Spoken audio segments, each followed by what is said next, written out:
तो अभी तक हमने पढ़ा सेफ्टी, हैज़ार्ड एंड रिस्क का डिफिनेशन। अब चलते हैं नेक्स्ट स्लाइड पे। नेक्स्ट स्लाइड है रिस्क असेसमेंट।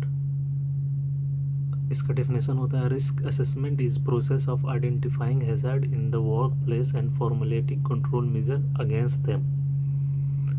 रिस्क असेसमेंट में हम हैज़ार्ड को आइडेंटिफाई करते हैं और फॉर्मुलेट करते हैं कि कंट्रोल मेजर उसके अगेंस्ट में, और इसका 5 स्टेप होता है। फर्स्ट होता है आइडेंटिफाइंग द हैज़ार्ड, दूसरा होता है identifying the people who might be harm and how, third step होता है evaluate the risk and decide precaution, चौथा होता है रिकॉर्ड द सिग्निफिकेंट फाइंडिंग, और पांचवा होता है रिव्यू एंड अपडेट नेसेसरी। तो ये आपको अच्छे से जानकारी रखना है, पूरा नॉलेज होना चाहिए इसके बारे में। ये हर इंटरव्यू में इंटरव्यू पूछ सकता है। और चलते हैं नेक्स्ट स्लाइड पे। नेक्स्ट स्लाइड है व्हाट इज TLV, और इसका आंसर है threshold limit value. TLV means the concentration of hazardous substance in air which is worker can be exposed day after day a working lifetime without adverse long term health effect। और what is stele, तो stele होता है short term exposure limit, और इसका answer होगा STEL means the maximum concentration of chemical और toxic gas at which worker expose for 15 minute without any adverse health effect. तो ये इसका डिफिनेशन है, आपको इसका डिफिनेशन के बारे में पता होना चाहिए। चलिए अब नेक्स्ट स्लाइड पे चलते हैं। What is the flash point, और इस फ्लैश पॉइंट क्या है? Flash point can be defined as the minimum temperature at which the vapour produce from fuel will ignite which the presence of an ignition source as flash point of diesel 54 degree Celsius। और what is LEL and UEL? Answer है LEL का lower explosive limit is the minimum concentration of flammable vapor which can burn at the presence of ignition source। और UEL है upper explosive limit the maximum concentration of flammable vapor which can burn at presence of ignition source।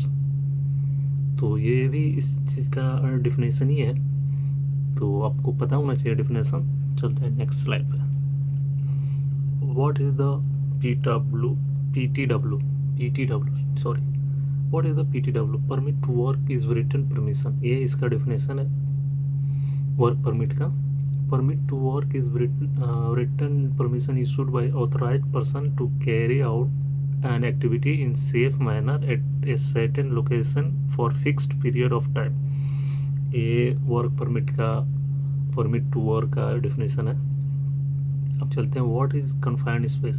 Confined space का definition और उसका hazard, उसमें क्या कौन कौन से हैज़ार्ड हो सकते हैं वो उसको यहाँ पे बताता हूँ मैं आपको। तो कन्फाइंड स्पेस का डिफिनेशन है confined space is the area not design for human occupancy. Confined space can be subjected to limited entry, presence of toxic gas and lack of ventilation. ये उसका डिफिनेशन है। और हैज़ार्ड उसमें क्या क्या होते हैं? अगर oxygen deficiency, oxygen less than 19.5%, तो हम कम, और oxygen enrichment, oxygen more than 23.5%। अगर इसके बीच में ये मिनिमम 90.5% अगर रहता है और मैक्सिमम 23.5% रहता है, तो आग लगने का बहुत ज़्यादा इग्निशन चांस रहता है। Presence of toxic and flammable gas, lack of ventilation and illumination. चलते हैं नेक्स्ट स्लाइड पे। What is the use of nitrogen when it's harmful? तो नाइट्रोजन का यूज क्या है और ये कितना खतरनाक है?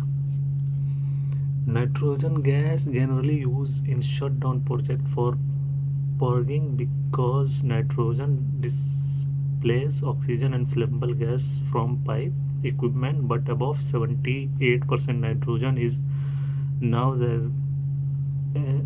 silent killer because it is asphygus gas. Height of top rail in scaffolding. तो height of top rail scaffolding का आंसर है 38 से लेके 45 इंचेस तक उसका top height of top rail scaffolding का होता है। तो बस आज के लिए इतना ही। अभी नेक्स्ट स्लाइड में मिलते हैं हम आपको। शुक्रिया।